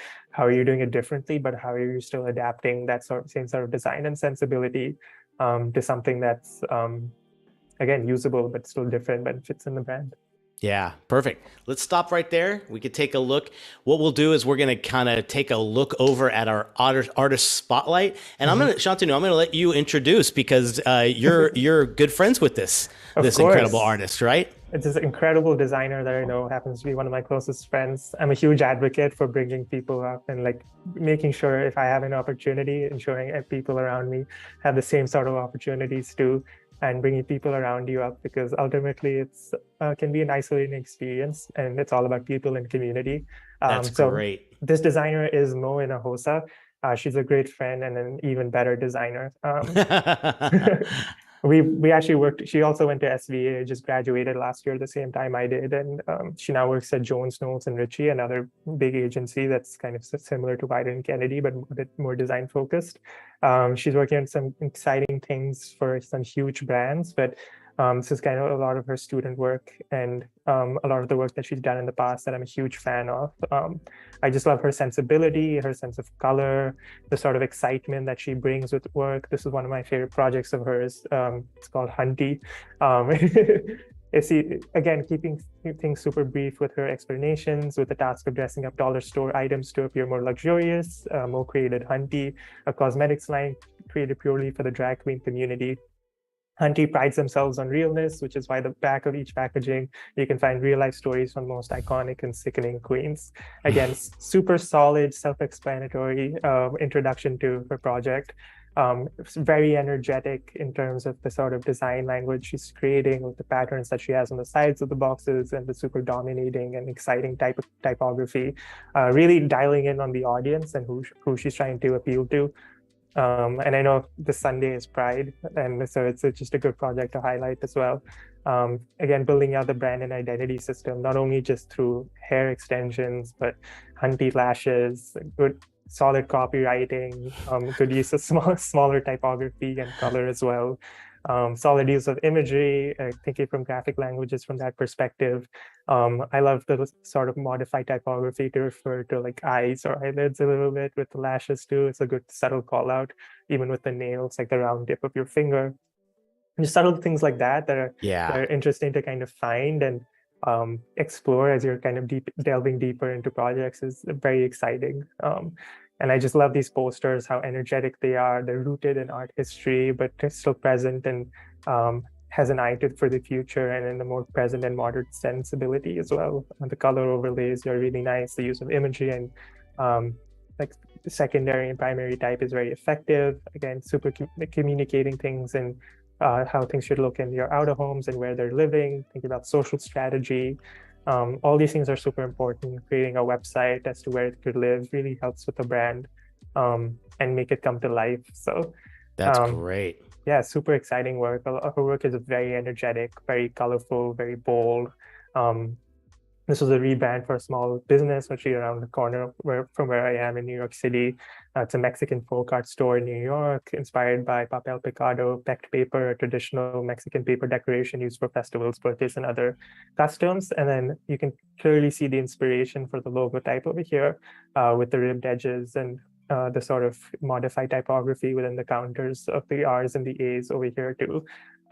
Really calling back and creating a whole custom typeface for that, which is just an impressive feat on its own, using sort of ornaments calling back to Mexican culture and the pecked paper, and then using that as a further inspiration for the bags too is just incredibly impressive.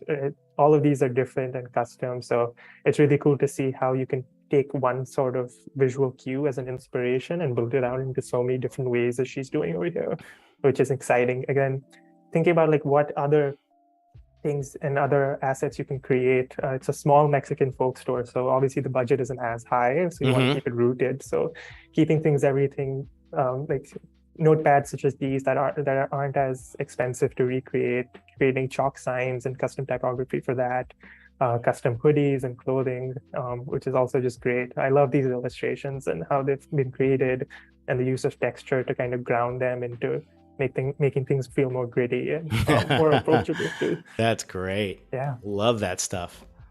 And this is like one of my other favorite projects of hers. She created a huge book about flowers and silent films. It's a curated coffee table book of stills from silent movies that use plants and flowers as plot devices for simple set decoration. It's such a simple idea. And this honestly has no reason to exist, but it's so interesting to kind of create that and think of that perspective and kind of flip through the pages as you go along too. So she also created another custom typeface inspired by hoardings of like custom movie theaters too that you see. And then her use of color, highlighting the flowers. I worked closely alongside her while she was working on this, and like I knew the amount of research that she had to go through to do this, watching and going through archives of movies and image stills and watching movies as well. So being a part of her process as well, it definitely gives me a newfound appreciation and for all her work too. And it's super inspiring to have a friend like that as well, just because you can bounce ideas off each other, see what else can come with, and constantly push and inspire one another as well.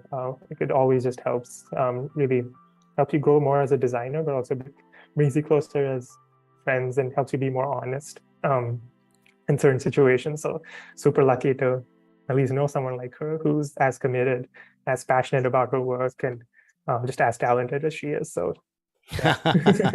That's great. I love that you would never guess. Like, I love looking at one work compared to the next, and it doesn't even look like it's the same artist. Like, to me, I think it was going to something I wanted to chat with you about too, which is the idea of generalist versus specialist. And it's like, I almost look at this and I think Mo's just a specialist at design, but a generalist at what she can create and make. Right? Exactly. It's kind of you can be both. You could choose something that is so specific, but if the style and the vibe changes for everyone, this is wonderful. You know? Yeah.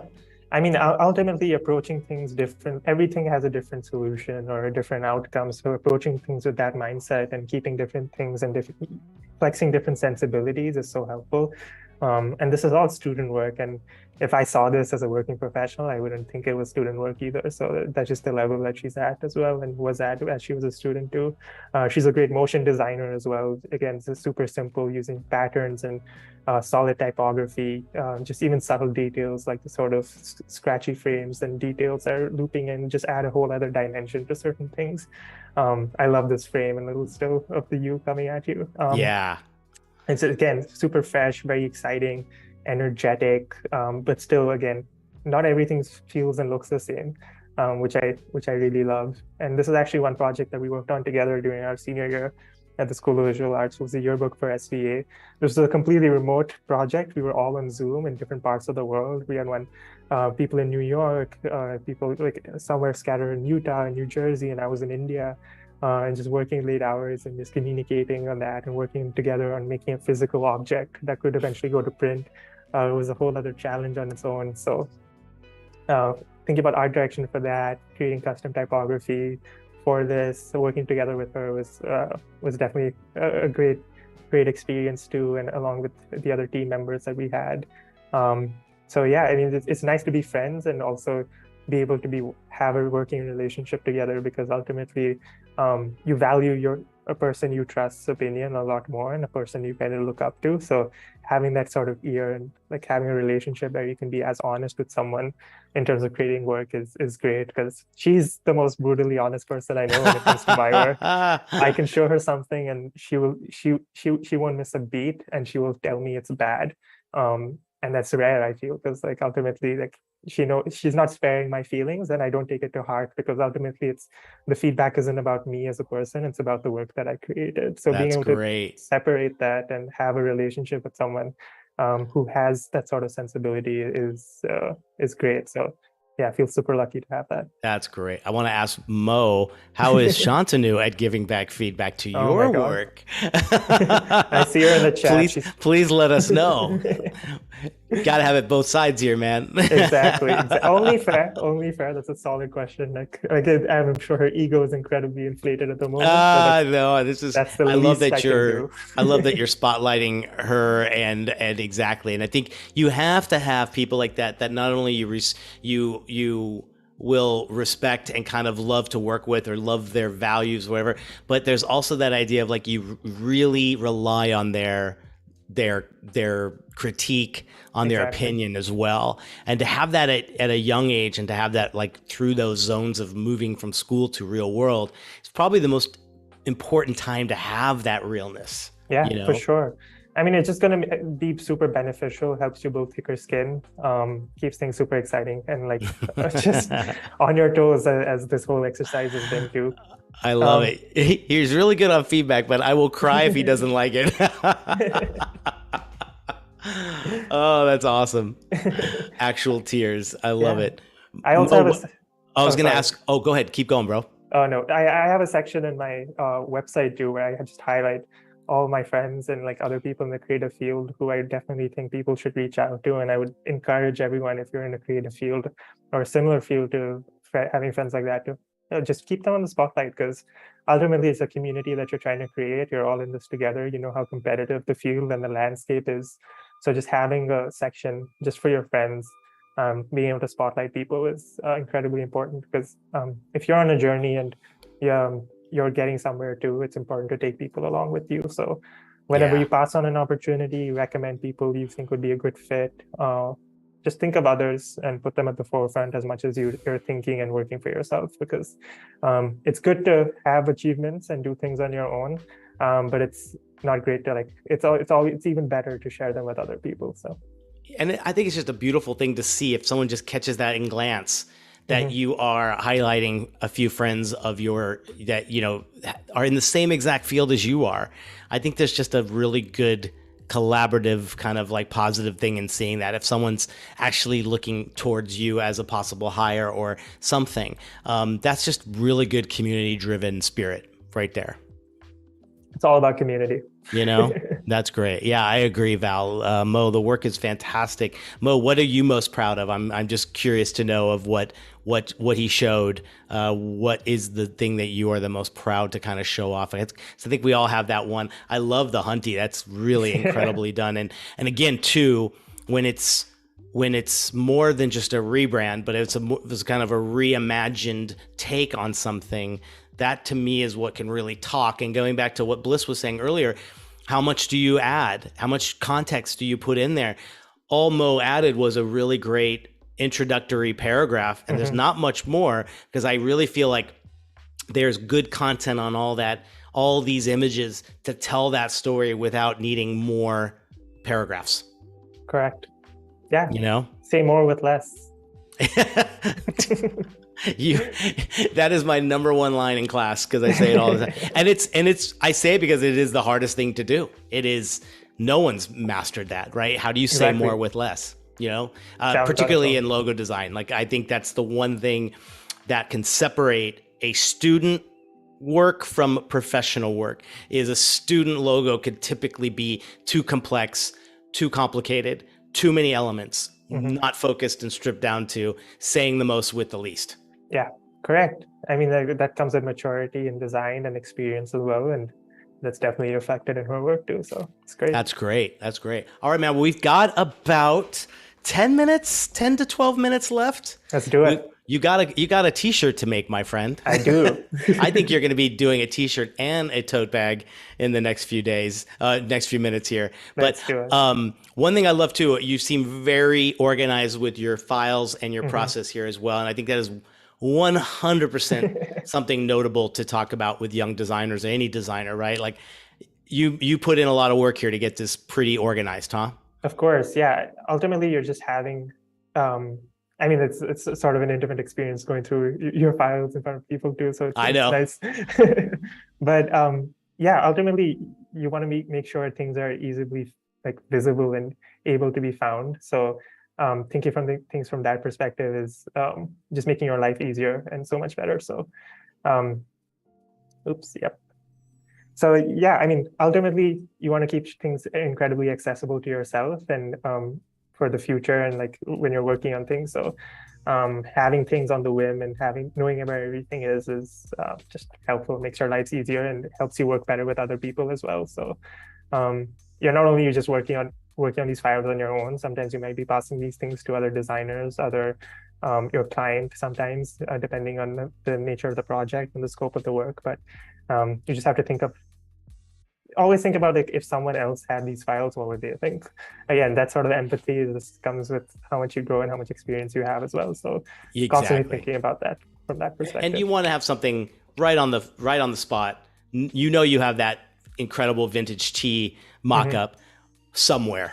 Exactly. Right? So keeping yourself really organized, you can save hours in a week. You really can. Totally. I mean, it just makes your workflow way faster. You think about once you know where everything is, it just makes your life easier, honestly. Like, there's really not much else to say about that. So yeah, I love it. I think even if you have some extra time, or if there's a break or a weekend, it's a good time to kind of go through your system and organize yourself as best as you can, because it will pay off in the long run. Totally. It really will. Oh, great. Yeah, we're bringing back the S exclamation mark. I love it. Yeah, I feel like it's a good smaller setting for it to live in, and you'll probably have the splishes in the back. So there you go. I love it. Yeah, I agree with you, Bex. I think we got to get a Voodoo Val fresco workshop going for Max. Let's start the campaign. Oh, I love that. Even just the whole vintage vibe of that shirt. It looks like it's gone through the washer and dryer a good 100 times. A little bit too much. Looks good. Looks really good. Thanks. Yeah, I love that idea too of what merch would you do?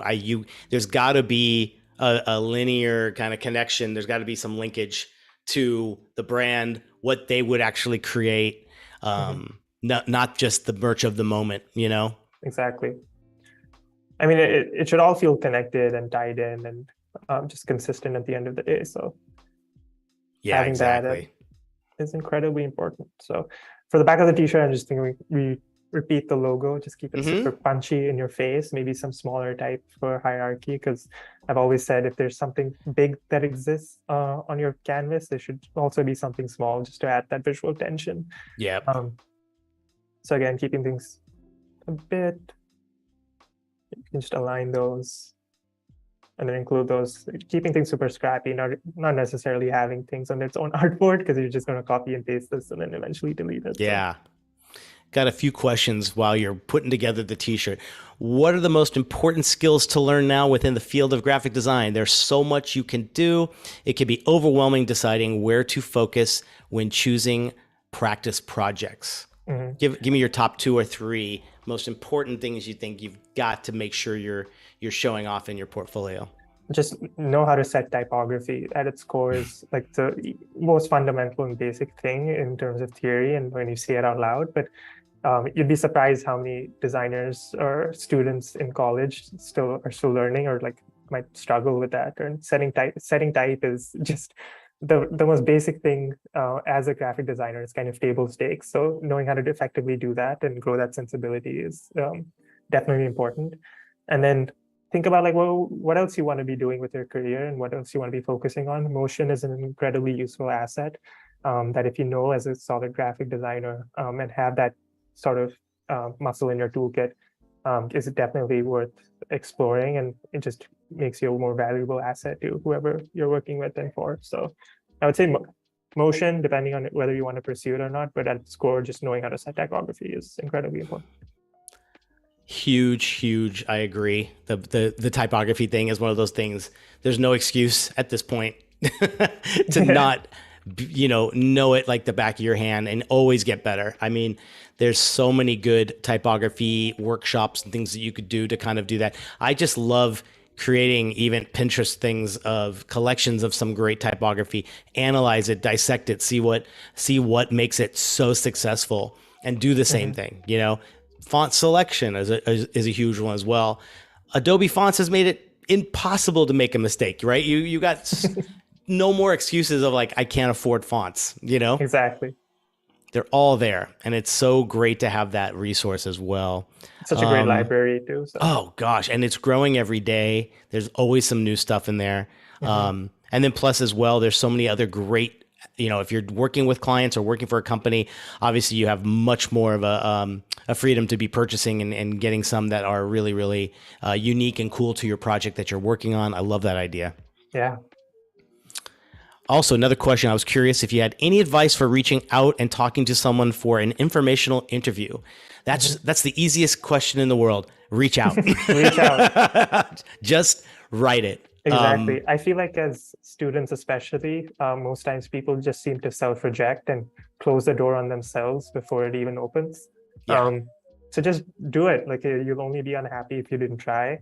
And just having that sort of confidence in yourself is incredibly important, because if you don't believe in yourself, no one is necessarily going to do that at the end of the day. So you have to be your biggest advocate, and that's something I've really stood by and have been trying to really do. So just focus on doing.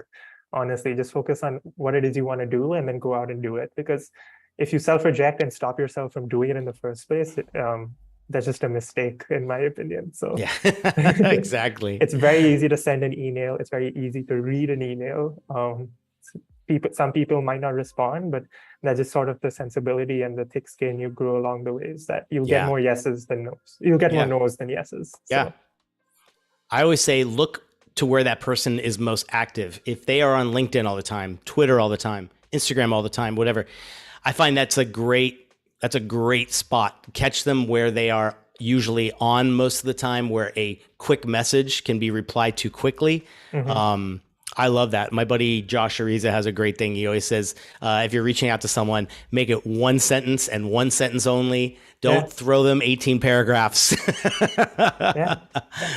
Works every time. It's the same thing, right? Like when you're presenting your projects, you want people to get the idea super quickly and just on the whim within a paragraph or just a couple sentences. So it's the same thing when introducing yourself. You're your own project that you're introducing to other people. Yeah.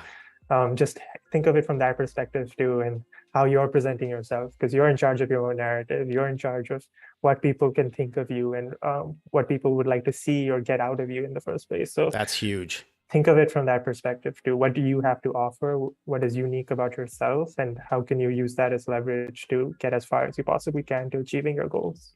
That's wonderfully said. I totally agree. This is a perfect time to reach out to those people too, because with most people still kind of working from home or a little bit more, it might be a little more convenient for that person to reach out and give you a quick informational interview. It could be just a question. Mm-hmm. People are so, Zoom has become this whole new thing, right? Like it's not even a phone call anymore. It's like, let's get on a Zoom. It's so take advantage that the world has changed in that way. Use that to your benefit. Exactly. I think that's totally the best way to go. You can be anywhere in the world. You can be in any time zone, but there's obviously ways to make it work right now. Exactly. Technology and everything. So exactly. Yeah, well, this looks amazing. We're getting a really nice recap of everything we've seen here. Go ahead and tell exactly what you're thinking, guys. Give Shantanu some shout outs here. This is amazing work to do in just 2 days. I love the vibe. I love everything here. It really, how do you feel about it? You feeling good? Yeah, feeling good. I feel like we set out to do what we wanted. We achieved what we set out to do with everyone's recommendations. It was super exciting. Just talking to everyone on the side, like working on the spot and keeping me on my 2 feet, and just making sure I worked as quickly as possible. I loved everyone's suggestions, and I hope I did a good job in terms of incorporating everyone's suggestions and everyone's happy with the outcome, because ultimately it's a collaborative process with everyone watching the last 2 days. So again, if everyone else watching is happy, I'm happy, because ultimately it's a project made by us. There you go, man. The whole team did it. You've been an absolute pleasure, bro. I love everything about what you are showing at the year you're in and with the experience you have and just coming out of school. I'm fairly sure you've inspired a few people here to kind of really up their game. And I love that you're showing these things so early in your career and having a blast with it as well. It's really wonderful to see. Thank you so much. Yeah, if you're having fun doing it, that's the main goal at the end of the day, right? Like exactly, man. We're in such a privileged position to be working in the field that we're working in, and be waking up every morning to do and work on something that we're incredibly passionate about. And that's rare, and most people just don't have that sort of luxury. So being able to do that is incredible, and it's important to remind ourselves of that every day. Good for you, man. Well, hopefully you gained a few new followers. Say hi to Shantanu on Behance. Feel free to reach out to either one of us. Tomorrow, Adobe Live will be back with all the evangelists doing a full day of masterclass. And that will be followed by a whole new episode with me and my buddy Andrew Rahakrattle. We are doing office hours tomorrow. It is a really good one. It's all about the new 3D stuff that you can see in Illustrator. Hope you guys enjoyed it. Shantanu, it's been great. I'm sure we'll be in touch as well. Yes. Good to meet you. And thanks so much for everything, brother. Likewise, it's been a pleasure. Thank you so much. Thank you, guys. Have a great day. Bye. Yeah.